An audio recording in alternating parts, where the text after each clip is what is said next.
400 millions de chats vivent aujourd'hui parmi nous. Et leur nombre ne cesse d'augmenter. Les chats domestiques se sont imposés un peu partout sur la planète.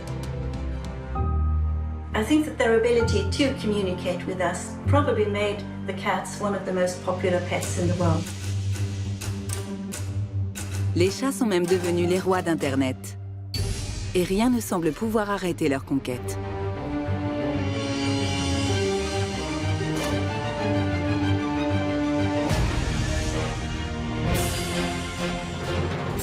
They've followed us around the world, and pretty much anywhere where there's humans, there are cats. D'où viennent nos chats modernes? Quand et comment les avons-nous façonnés?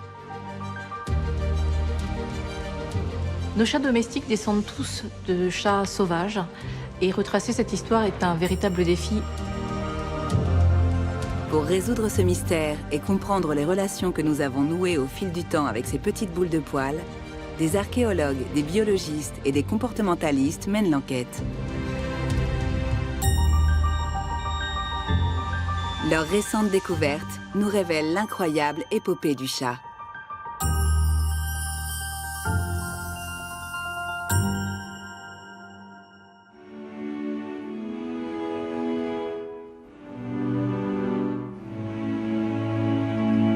L'histoire de nos chats domestiques a débuté il y a des milliers d'années, quelque part au cœur des forêts européennes, des steppes asiatiques ou des savanes africaines.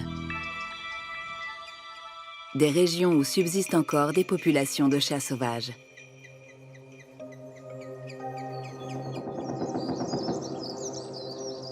En apparence, peu de choses différencient ces félins de nos chats domestiques. Leur mode de vie, pourtant, est très différent. Les chats sauvages sont solitaires, territoriaux. Et ils vivent cachés loin des hommes.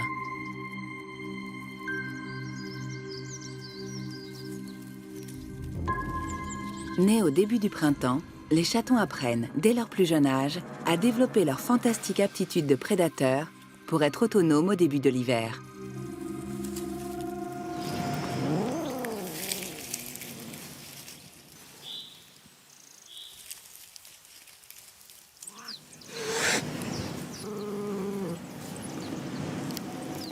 Quand et comment sommes-nous parvenus à transformer ces animaux farouches et extrêmement méfiants en dociles chats d'intérieur?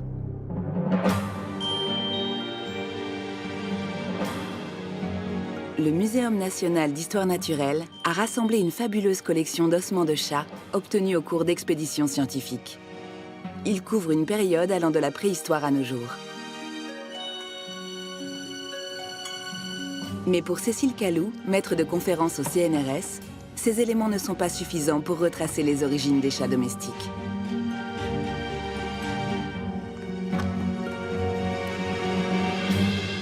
Il est très difficile de distinguer le chat sauvage du chat domestique. Si je ne marque pas les crânes, chat sauvage et chat domestique, je peux très bien intervertir les deux dans une boîte et on n'en saura rien. À part la couleur de leurs yeux ou de leur fourrure, les chats ont finalement subi peu de transformations au cours de leur domestication.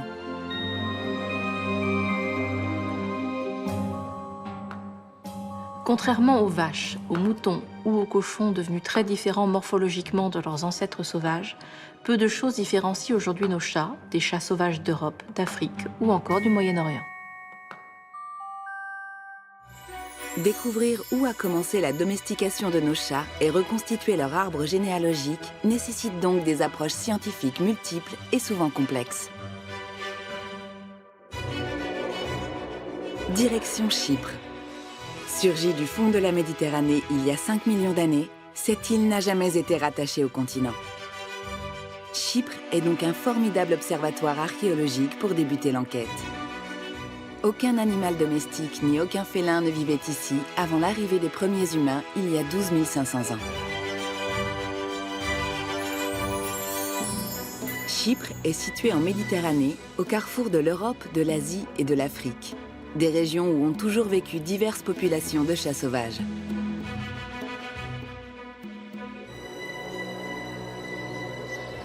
Pourtant, aucun chat ne vivait autrefois sur cette terre.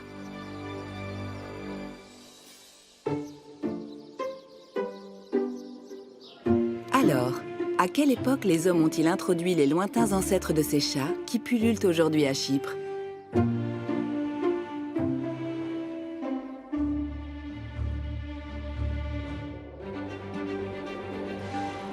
Depuis une vingtaine d'années, Jean-Denis Vigne, archéozoologue du CNRS et ses collaborateurs, fouillent le sol chypriote à la recherche d'indices susceptibles de résoudre cette énigme.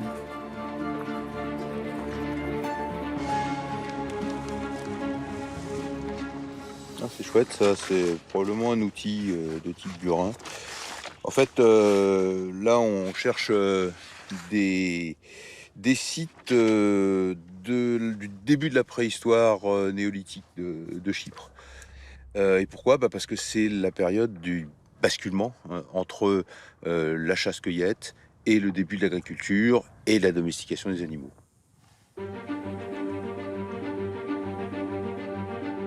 Avant d'entamer de nouvelles fouilles, les archéologues doivent au préalable localiser l'emplacement des villages du néolithique. Pour cela, en complément de prospection pédestre, ils utilisent des techniques géophysiques à l'aide de sondes capables de détecter la présence d'anciennes structures humaines enfouies sous terre. Dans le laboratoire d'archéologie, les données, une fois traitées, révèlent la cartographie du site. Ces relevés permettent de mieux cibler les futures zones de prospection. Tu sens tout de suite, quand tu as sorti l'image, là, tu as commencé à voir, tout de suite, tu dis, il y a un truc intéressant.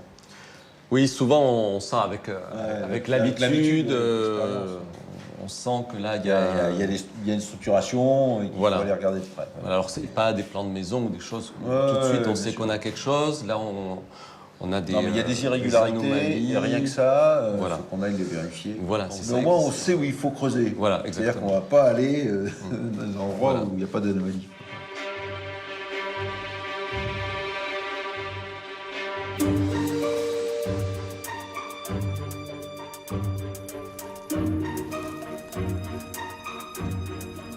C'est après plusieurs années de fouilles et de prospection comme celle-ci que les archéologues ont fini par déterrer un petit os de chat.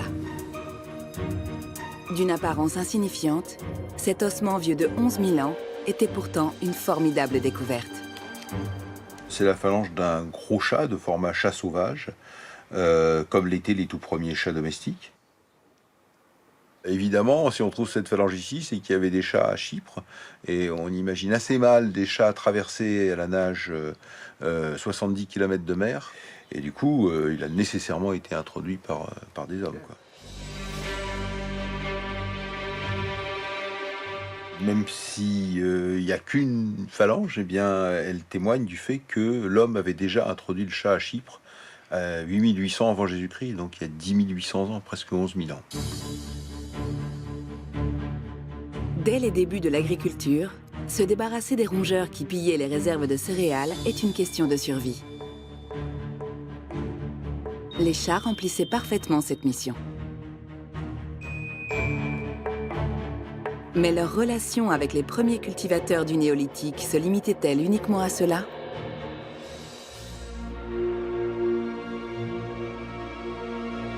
Cette fois encore, la réponse se trouvait enfouie à Chypre, à 5 km de la côte, sur un autre site nommé Chilourokambos. Il y a quelques années, l'équipe, alors menée par Jean Guilaine, y a fait une découverte capitale. Ce site abritait une sépulture contenant 2 squelettes, celui d'un homme et d'un chat, enterrés ensemble il y a 9500 ans. Leurs dépouilles disposées face à moins de 40 cm l'une de l'autre. Elles étaient accompagnées d'offrandes funéraires, lames de silex, haches polies et bijoux en coquillage. Si cette scène présente le chat comme un proche compagnon de l'homme dans la mort, l'était-il aussi dans la vie? Ce chat est très gros et présente des anomalies morphologiques qui montrent qu'en dépit de son jeune âge, parce qu'il avait 8 mois quand il est mort, il avait été très bien nourri. Donc je penche pour un compagnonnage entre cet homme et ce chat dans la vie comme dans la mort.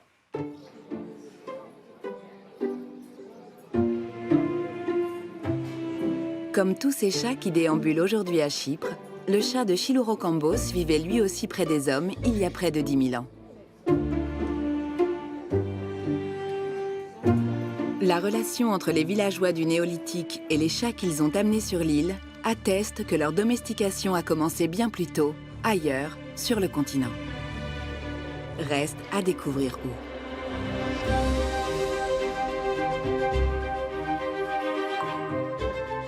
À l'Institut Jacques Monod, Eva Maria Gegel, directrice de recherche au CNRS et spécialiste de l'ADN ancien, pense pouvoir retracer le parcours emprunté par les premiers chats domestiques et identifier leur origine.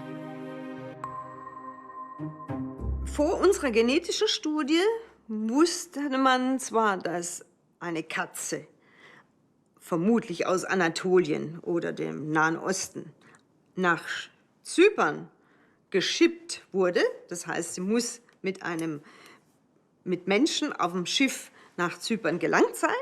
Aber man wusste natürlich nicht, woher sie kommt. Pour savoir d'où sont issus nos chats domestiques, il a fallu utiliser un laboratoire de haut confinement permettant d'analyser de l'ADN ancien.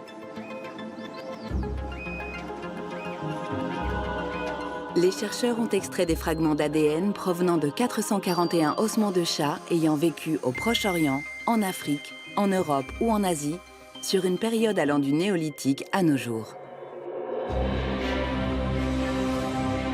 Au bout de 10 ans d'analyse, le verdict tombe.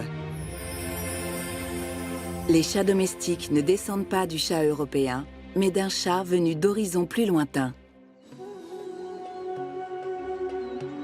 Le chat ganté. Ce petit félin des steppes et des savanes vit encore de nos jours dans une grande partie du nord de l'Afrique, du Proche-Orient et de l'Anatolie. Diese Falbkatze, mehr oder weniger gezähmte Falbkatze, muss mit den ersten Bauern über den Bosporus auf Schiffen in den Balkan rübergesetzt worden sein. Und von dort breitete sie sich aus. Ainsi, il y a 6500 ans, ces chats gantés d'Anatolie commencent à se répandre en Europe. Alors que de son côté, le chat forestier européen reste cantonné à sa vie sauvage.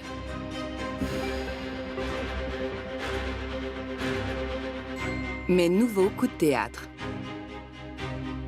En poursuivant les recherches, les généticiens remarquent que 4000 ans plus tard, une nouvelle lignée de chats gantés succède à celle venue du Proche-Orient.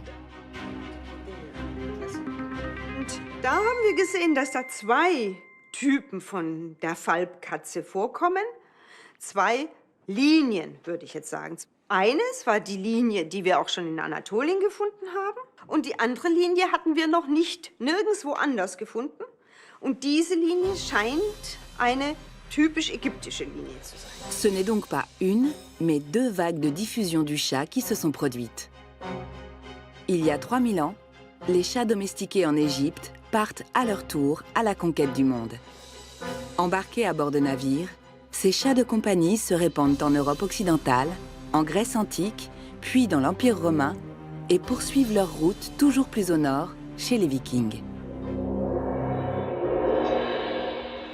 Ces félins plus dociles et sociables vont supplanter les chats d'origine anatolienne. Die Katze in Ägypten, von der wir wissen, dass sie eine spezielle Stellung hatte im Vergleich zu anderen Regionen, scheint dann sehr schnell in anderen Ländern verbreitet worden sein. Das finden wir in unseren Studien. Que s'est-il donc passé en Égypte pour que ces chats réussissent mieux que les autres? En explorant d'anciennes nécropoles, les égyptologues ont découvert des centaines de milliers de momies de chats.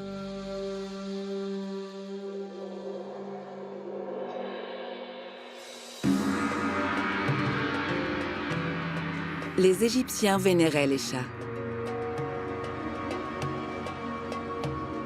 À leur mort, Ils étaient embaumés avec grand soin afin d'assurer une conservation optimale de la dépouille et ainsi honorer Bastet, la puissante déesse à tête de félin, symbole du foyer et de la fécondité.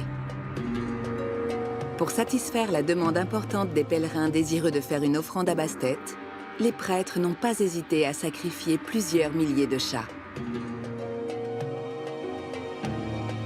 Mais comment ont-ils pu s'en procurer autant?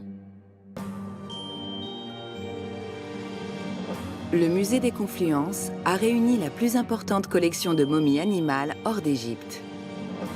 Aujourd'hui, Stéphanie Porcier, égyptozoologue, va retrouver David Besson, le conservateur des collections.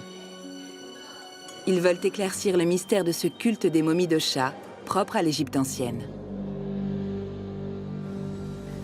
Toutes les momies sont rangées par systématique. Jusqu'ici, on a les oiseaux. Là, on commence à avoir les crocodiles avec ces petits individus juvéniles.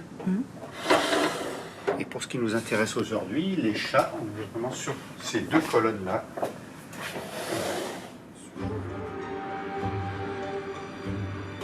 Magnifique, très belle. Les momies sont soigneusement conservées dans ces réserves, à l'abri de l'humidité.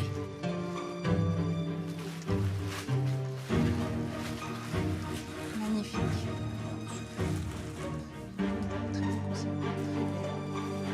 Afin d'étudier ces précieuses reliques sans les détériorer, elles sont radiographiées. Ce matin, l'une d'elles va passer un scanner qui permettra une visualisation en 3D de son contenu.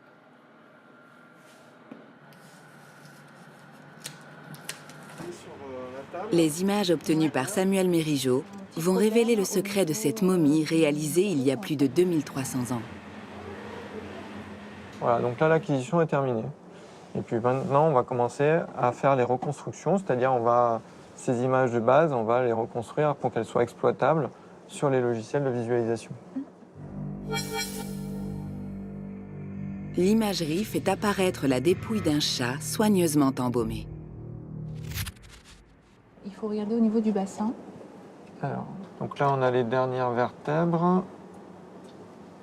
Et donc là, le bassin est ici. Et on voit qu'en fait, les os au niveau de l'acétabulum là, ne sont pas soudés. D'accord, donc c'est un individu d'environ 4 mois. D'accord. Lorsque l'on étudie les momies, et notamment les momies de chats, on se rend compte que nous avons une très grande proportion d'individus juvéniles qui ont été momifiés très rapidement. Donc ça tend vraiment vers un élevage, ce qui serait en parfaite harmonie avec justement le fait qu'il y a eu tout d'un coup un développement, que ce culte a pris une expansion quand même assez importante et qu'il a fallu justement avoir plus de matières premières. Les Égyptiens ont certainement été les premiers à élever des chats de façon massive pour en faire des momies. Mais en étudiant certaines radiographies, les chercheurs découvrent qu'elles ne contiennent pas toutes un chat. Et là, le mystère s'épaissit un peu plus. Par exemple, cette momie de chat qui ne contient aucun ossement et qui a été fabriquée uniquement à l'aide de textiles.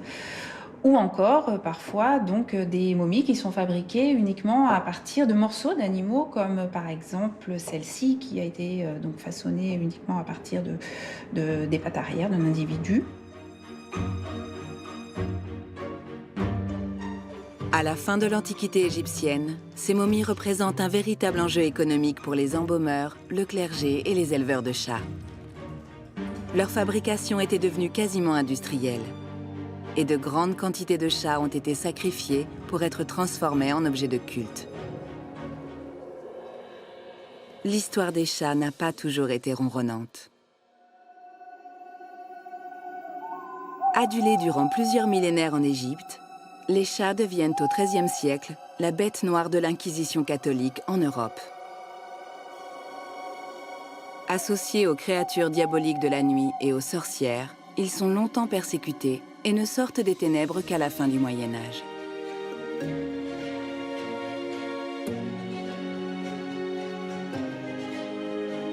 À la campagne comme à la ville, ces petits félins exterminent les rats porteurs de maladies comme la peste et retrouvent peu à peu leur lettre de noblesse à la Renaissance.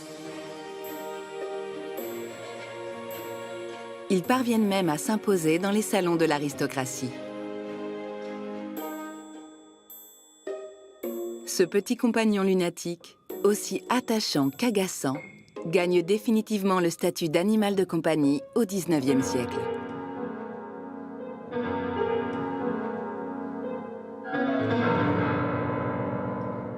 Le chat devient alors à la mode, et chacun cherche son chat.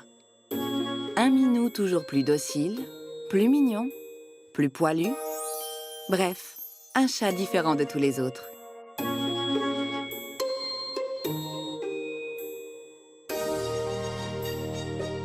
Avec cette folie des chats, s'affirment les premières races, comme le chartreux ou le persan.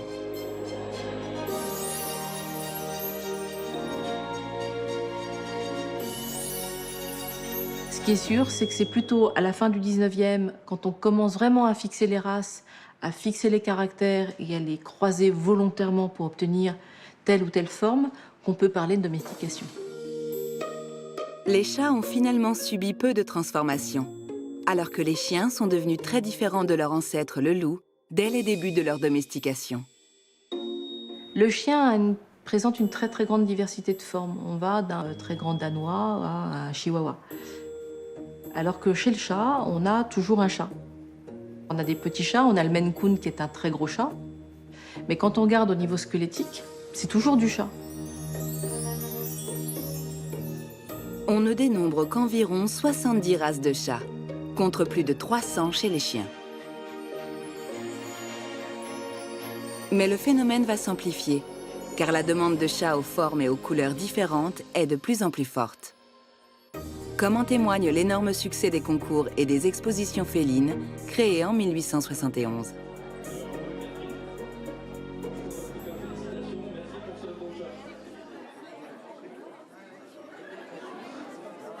Ces événements où des éleveurs présentent leurs nouveautés intéressent particulièrement Marie Abitbol. Vétérinaire et professeure en génétique moléculaire, elle traque les changements physiques comme la forme des pattes ou des oreilles, la couleur des yeux ou du pelage, afin d'identifier les gènes impliqués dans ces transformations. Alors au niveau de sa couleur, c'est apparu progressivement ou quand elle était petite, elle avait déjà cette caractéristique golden qu'on voit très bien là sur son pelage? Alors elle avait déjà cette caractéristique golden. Et le père? Le père, vraisemblablement brown tabby classique. Ce nouveau caractère ne donnera pas naissance à une nouvelle race, seulement une nouvelle teinte du pelage. Récemment, il y a une nouvelle couleur qui a été décrite chez le sibérien. On va avoir des chats qui ont une robe qui est beaucoup plus rousse et qui va très légèrement éclaircir pour prendre des tons orangés. Donc c'est assez joli esthétiquement. Donc du coup, ça a attiré l'intérêt des éleveurs et on a en fait des généalogies de chats qui présentent cette nouvelle couleur.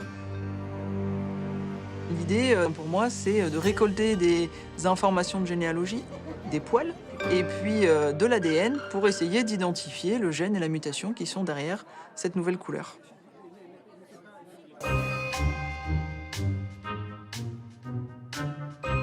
Constamment à la recherche d'animaux toujours plus originaux, certains éleveurs traquent l'apparition de caractères physiques étonnants. Comme ceux de ces chats polydactyles, aux doigts plus nombreux que la normale. La moindre originalité génétique est exploitée pour façonner des chats de plus en plus extravagants. Des modifications qui peuvent se révéler spectaculaires. Comme le Dwelf, une nouvelle race de chats au charme insoupçonné. Son nom est la contraction de deux mots anglais signifiant nain et elfe. Créé il y a une dizaine d'années, ce chat nu et miniature est le résultat du croisement de l'American Curl aux oreilles recourbées, du Sphinx sans poils et du Munchkin à pattes courtes. Ses mensurations, 15 à 18 cm pour un poids d'environ 3 kg. Et son caractère a tout pour plaire. Il est sociable, aime interagir avec les gens, il est agile et joueur. Bref, c'est un chat qui a du chien. Il n'a plus de poils du tout. plus du tout de poils, lui. Oh ma pauvre, on t'embête.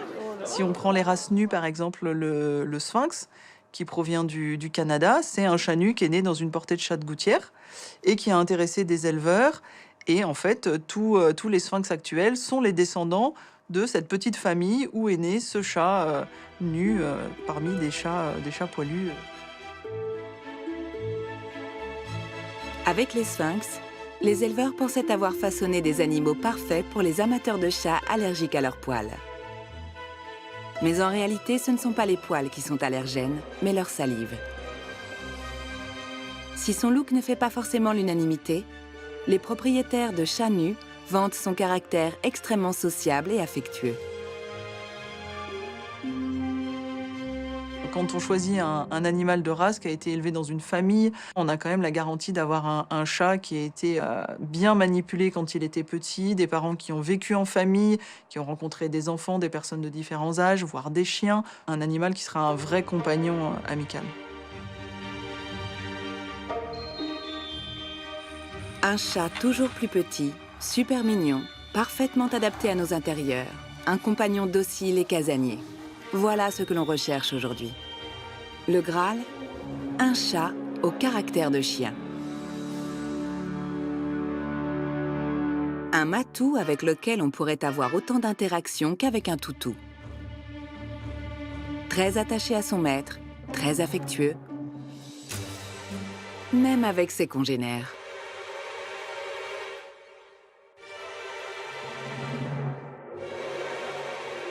Les chats sont souvent restés territoriaux et imprévisibles. On les soupçonne même d'être peu reconnaissants et de préférer les croquettes à leur maître. Mais qu'en est-il réellement? Peut-on façonner ce chat idéal et super sociable?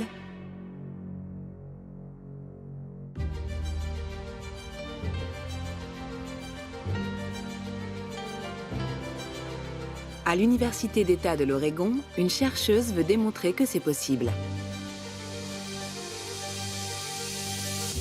Christine Vital a décidé d'adapter des tests utilisés pour nos bébés afin de savoir si les chats développent un certain attachement envers leur maître. Pour ne pas interférer durant l'expérience, Christine se place à l'extérieur de la pièce, derrière une vitre d'observation.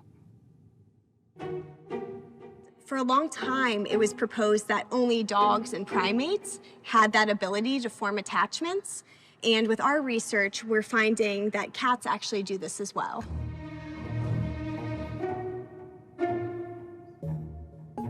Les chats ont un faciès moins expressif que celui des chiens. On a souvent du mal à comprendre leurs émotions. Et on se demande si, de leur côté, eux aussi sont sensibles au comportement de leur maître. Ce premier test va permettre de le vérifier. The circle is basically a way to measure the distance from the owner. So it's 1 meter from the center, so radius. And what we see is that for the first 2 minutes, when the owner is inattentive, the cat often doesn't spend very much time with them.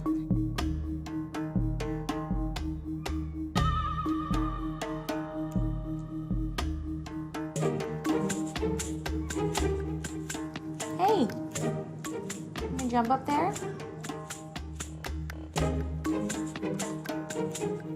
But when the owner goes to being attentive and trying to interact with the cat, we see that shoot up, and the cat spends a lot more time near the person in that phase.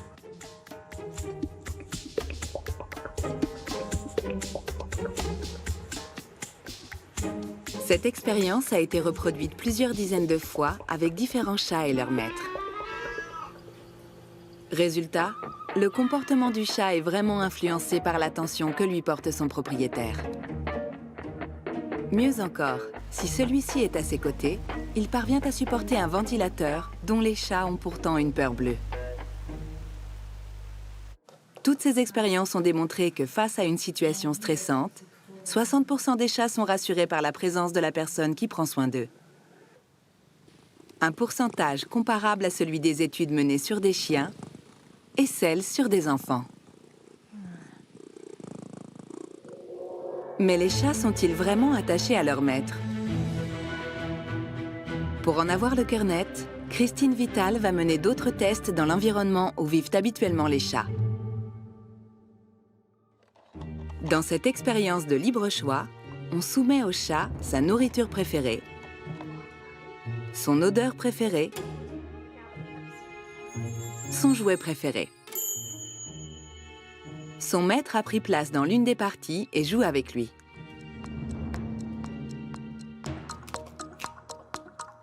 On compare ensuite le temps que le chat passe dans chaque secteur.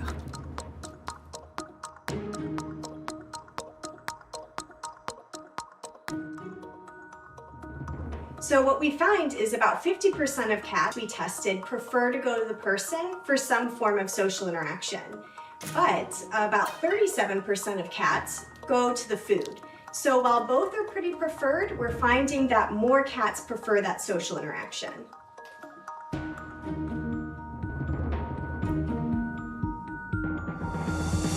C'est un mythe qui s'effondre. Les chats sont eux aussi autant attachés à leur maître que les chiens. Puisque notre présence les rassure et qu'ils aiment interagir avec nous, Christine est convaincue que l'on peut dresser ces petits félins réputés allergiques au dressage. So you can see he's directing his nose to the food. And then we can use that as a way just to get him to interact with it. But eventually, you can just get the behavior on a cue. So you can say stand, and then they'll just stand up. Grâce à ces expériences, Christine Vital veut tordre le cou aux idées reçues. Faire comprendre aux propriétaires que les chats domestiqués depuis si longtemps ont tout à fait la capacité d'apprendre et même d'obéir. A lot of cats, especially if you get them started young, you can really shape up just about any behavior. So as long as you have a cat that is really excited about being trained and wants it, you can really train them just about anything you could do with dogs. Et voilà, avec un peu de patience, tout devient possible. Si le chat est prêt à tout pour s'incruster à nos côtés, il lui manque encore une chose. Trouver un moyen de se faire comprendre aussi bien que les chiens.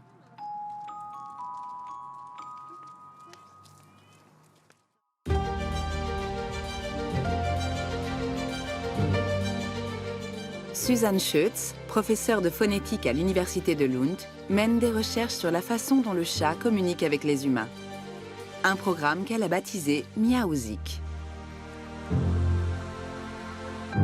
It's not only by sounds that cats communicate. They use visual signals, you know, body postures, tail movements, and so on. And they can also use tactile communication. They also communicate with scent. They leave scent marks, which other cats pick up. Humans aren't very good at picking up scent, so the best way of communicating with us is by sound, by using their voices. Cette spécialiste du langage possède aussi des chats. Elle a donc tout naturellement enregistré divers miaulements afin d'étudier leurs mélodies et leurs intonations. In this particular context, it's when he's hungry in the morning and he knows that I'm bringing his breakfast to him, and he tends to meow like this in a very, very high-pitched voice. And if I look at his meowing here on my computer, I can see that the melody contour, which is this blue line here, is rising, and you can almost hear that it's me, this kind of sound. But when he is in his cat carrier on the way to his vet, he meows completely differently, and this is what it sounds like then. And as you can see, this blue melody contour, it's falling instead of rising.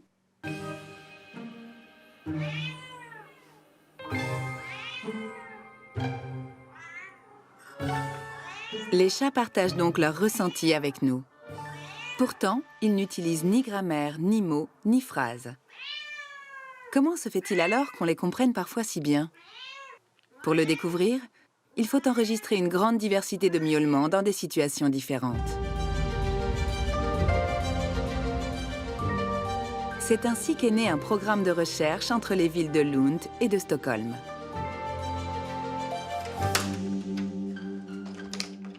Spécialiste de la communication animale à l'université de Linköping, Robert Eklund a décidé de constituer une sonothèque féline. Pour enregistrer les vocalises des chats, il doit s'adapter à un animal souvent peu coopératif et s'armer de patience. Car il est indispensable que le chat se comporte de la façon la plus naturelle possible. Hade vi stannat här i 4-5 timmar till så hade Elliot säkert vant sig vid det här och kommit fram.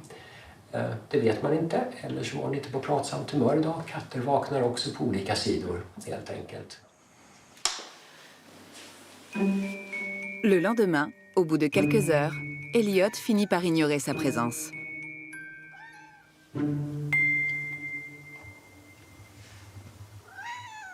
Cats rarely meow to other cats. Mother cats meow to kittens, who meow back, but adult cats very rarely meow to each other. Perhaps is that they have, after living 10,000 years with humans, they have realized that humans react to meow. It's a very sharp, high-pitched sound that sort of appears in the frequency range where the human ear is really sensitive.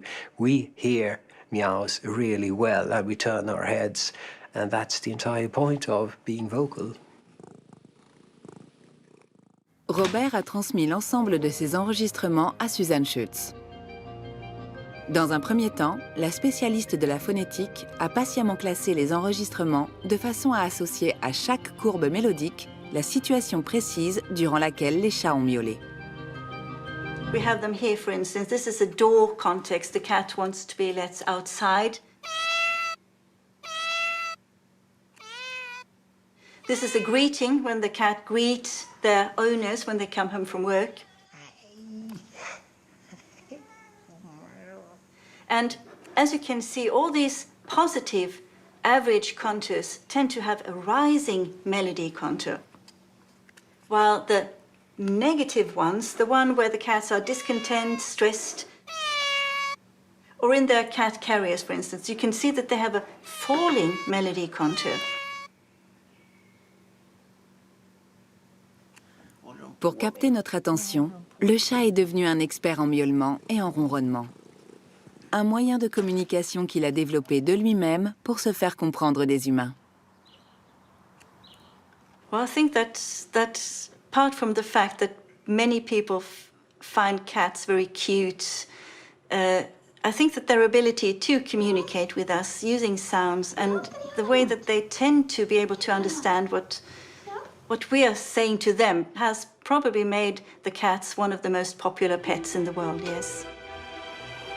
Dans de nombreux pays, les chats ont même détrôné les chiens.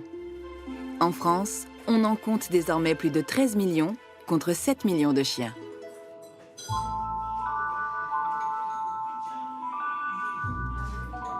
Leur succès est tel que des bars à chats ouvrent un peu partout pour ceux qui ne peuvent pas en accueillir chez eux.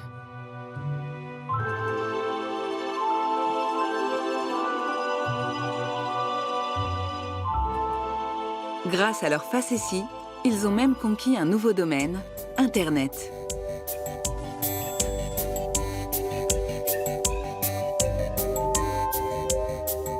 L'heure est au triomphe sur les réseaux sociaux.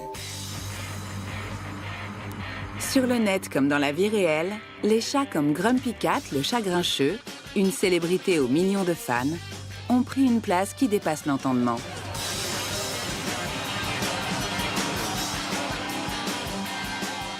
Mission accomplie. Le monde est à leurs pieds. Mais il y a un mais. Ces petits envahisseurs ont de plus en plus de détracteurs.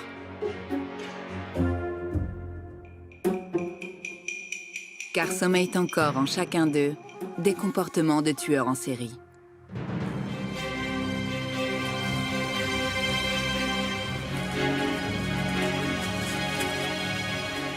Les chats seraient responsables de la disparition de milliards de petits animaux chaque année. Un carnage qui pourrait bien écorner leur image.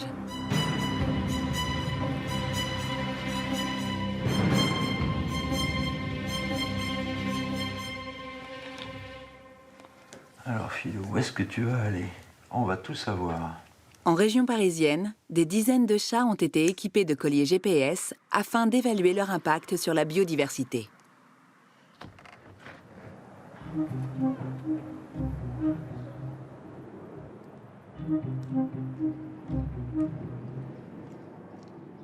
Ce matin, Benoît Pisanu, du Muséum d'Histoire Naturelle, vient récupérer les données enregistrées par le collier de Philou. Donc, où sont nos petits amis? Je vous attends. Ils sont par là.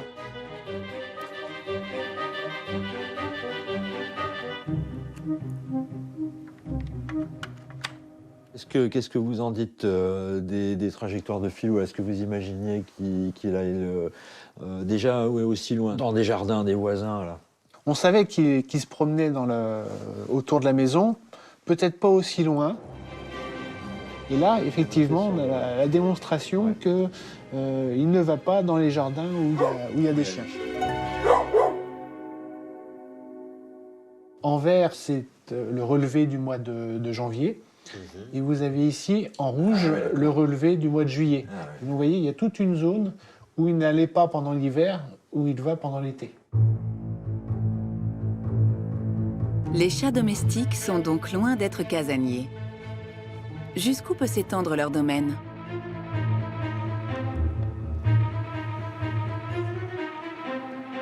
La question intrigue autant les propriétaires que les chercheurs. Le suivi GPS de plusieurs centaines de chats a livré des réponses. À la campagne, leur territoire s'étend sur 4 hectares. L'hypothèse d'un impact sur la faune semble donc bien fondée. Afin de savoir quelles sont les espèces les plus menacées et à quelle fréquence ont lieu les parties de chasse, 5000 contributeurs ont accepté de participer à un programme de recherche participative. Ils ont soigneusement noté toutes les proies rapportées à la maison et partagé les données en ligne. Grâce à ce travail, on sait désormais quelles sont les victimes de ces prédateurs éclectiques. 10% de leurs trophées sont des reptiles. Les oiseaux représentent 20% de leur proie. Les écureuils, les souris, les campagnols et autres petits mammifères représentent 60% des prédations. C'est un vrai prédateur, hein. C'est vraiment une machine à chasser. C'est quelque chose qui doit être vraiment ancré dans sa nature, même s'il ne consomme pas. Partenaire toujours aussi précieux dans la lutte contre les rongeurs, le chat domestique serait-il en train de devenir l'ennemi numéro 1 de la biodiversité? Alors dans le cadre d'une étude qui a été donc conduite sur des programmes de suivi des oiseaux communs, des petits oiseaux en Belgique et en France, donc plusieurs millions d'oiseaux bagués reconnus. Donc il a pu être estimé que la mortalité directe liée au chat était de le même ordre de grandeur que celui de la collision sur les fenêtres. Les chats sont donc responsables de la mort d'un oiseau sur 5. Un lourd tribut, même si l'agriculture intensive et la réduction des espaces sauvages restent les principales causes de leur disparition.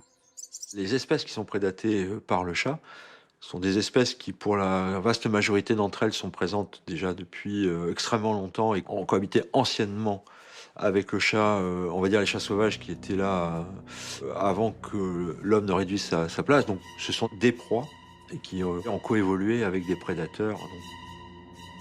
L'arrivée des chats dans un milieu où ils n'ont jamais existé peut avoir des effets dévastateurs. C'est le cas des îles restées longtemps isolées, comme la Nouvelle-Zélande, la Nouvelle-Calédonie ou encore l'Australie. Introduits il y a à peine 200 ans sur l'île continent, les chats tueraient chaque jour 1 million d'oiseaux et 1,5 million de reptiles. Les chats sont aussi devenus un véritable fléau aux Philippines, à Hawaï, dans les îles Galapagos et le sud de la Floride.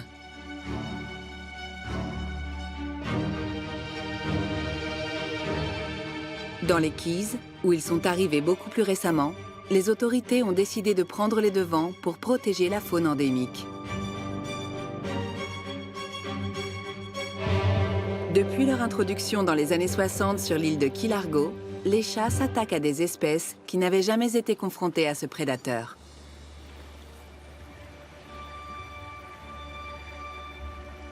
Les chats errants pullulent. On en compte plus de 500 au nord de l'île. Et leur vagabondage ne s'arrête malheureusement pas aux frontières des réserves naturelles.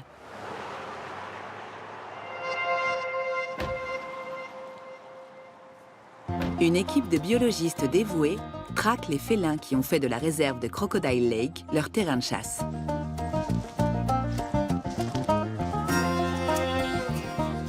Michael Cove et ses collaborateurs ont installé plusieurs dizaines de caméras pièges. Pendant des mois, elles ont enregistré toute l'activité de la réserve.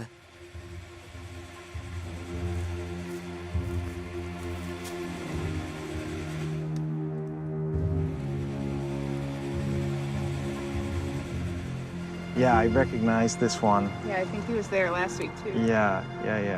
The cats are mostly nocturnal. They're elusive and they avoid people. So we never expected to see as many cats as we did when we first started several years back.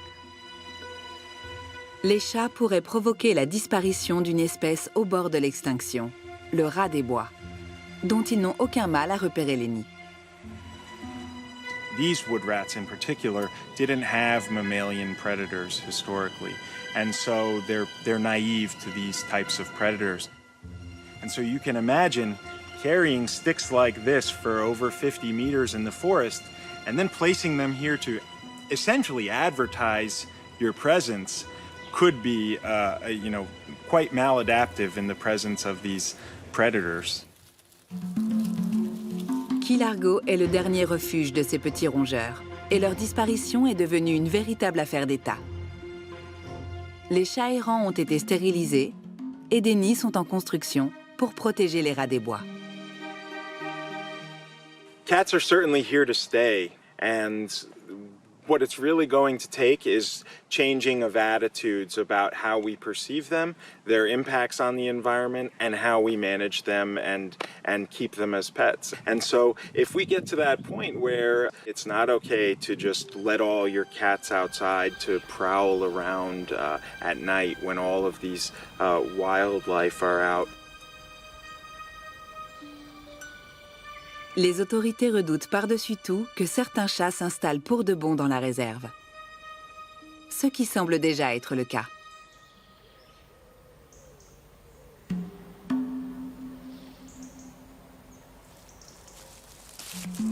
It looks like what I have here is some white hair snagged on this really old barbed wire. Actually, there's some here too. So this tells me this is most likely from a cat. Michael Cove veut savoir à qui il a affaire. Si ces poils sont ceux d'un simple visiteur ou ceux d'un chat qui s'est établi dans la réserve. This could be pretty fresh. So I'm going to collect this for some stable isotope analyses, and we'll be able to use those hair, the old saying, "You are what you eat," and we can basically, from these hair and these carbon and nitrogen ratios, estimate what these cats are eating.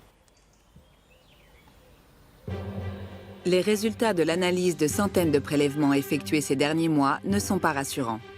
De nombreux chats se sont réensauvagés. Cats are adaptable, very effective predators, and so, they don't really need us. So they can fend for themselves when they enter the environment. And we found that about 20% of the population seems to be feral cats, behaving like wild animals. À Key Largo, un chat sur 5 se nourrit exclusivement de proies sauvages et n'a plus aucun contact avec les humains. Fixing and neutering cats is obviously important because they certainly have a large reproductive potential that it only takes two to populate a small ecosystem environment. En 4 ans, un couple de chats peut potentiellement engendrer 20 000 descendants. De quoi faire de nombreux ravages. L'histoire de la domestication des chats est donc loin d'être terminée et semble prendre un nouveau tournant, celui d'un retour à la vie sauvage. D'une certaine manière, si les chats sauvages d'Afrique et du Proche-Orient ou d'Asie en général étaient amenés à disparaître, ce qu'on peut redouter dans les années à venir, le chat il s'en tire bien parce qu'il a des lignées domestiques qui vont continuer à exister et puis qui sont capables de réinvestir des terrains sauvages. En leur donnant accès à de nouveaux territoires, des chats redécouvrent l'indépendance. So where humans went, cats went. From that point of view, they are really successful as a species. Depuis 11 000 ans, l'histoire des chats est intimement liée à la nôtre. Ces petits félins sont parvenus à nous séduire. Ils se sont imposés à nos côtés. Et plus rien ne semble pouvoir les arrêter.